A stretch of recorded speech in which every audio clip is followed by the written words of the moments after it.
The statements we're about to show you are from the Holy Quran, and is said to be the official, unchanged, pure word of God, revealed over 1400 years ago. Claiming to be the word of God is a heavy statement, and without proof, or if a single contradiction is found within the book, the apparent word of God will be proven false. So without further ado, let's put the book to the test.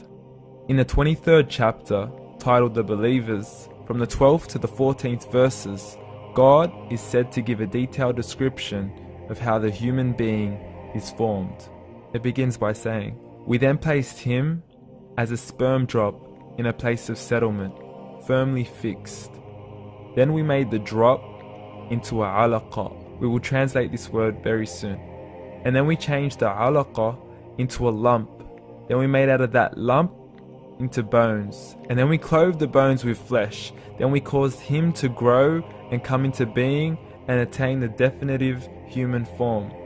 In the 21st century, we can now safely say that this verse is clearly describing the process of human development in correct chronological order.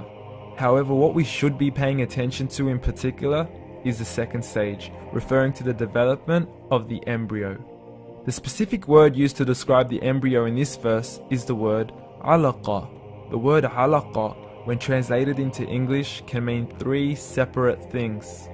Firstly, a blood clot, or to be suspended, that is to be hanging or clinging to something, or thirdly and finally, a leech.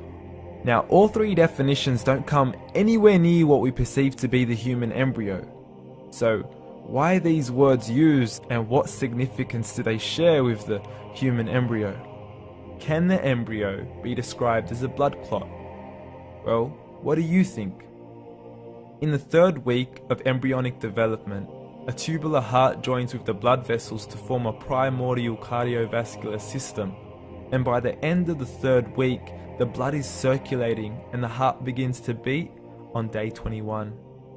The first thing that comes to mind in regards to being suspended or hanging is the umbilical cord. But we can't use that example because we are simply referring to step 2, before the baby has even formed. But we now know today that the umbilical cord is formed from the connecting stalk. And the connecting stalk is formed as soon as the embryo is formed. The embryo's connecting stalk has even been described by John Allen and Beverly Kramer as an object to suspend the developing embryo in the extra-embryonic column. So an embryo is suspended and does have a strong resemblance with a blood clot. What on earth would an embryo have to do with a leech? Figure A shows the structure of an embryo at 25 days. Figure B shows a leech. Now please note once again that the embryo in this stage is no greater than the size of a kernel of wheat. This is an X-ray of the embryo at 22 days. This is the internal structure of a leech. It's mind-blowing stuff, but you still haven't seen anything yet. This is the head of the embryo at 22 days. The detail you are seeing right now is absolutely impossible to be seen with the human eye and can only be seen with a microscope. This is the back end of a leech.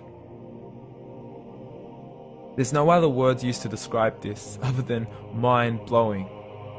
The pictures we have shown you are impossible to be seen with the human eye or even to be predicted by the human mind.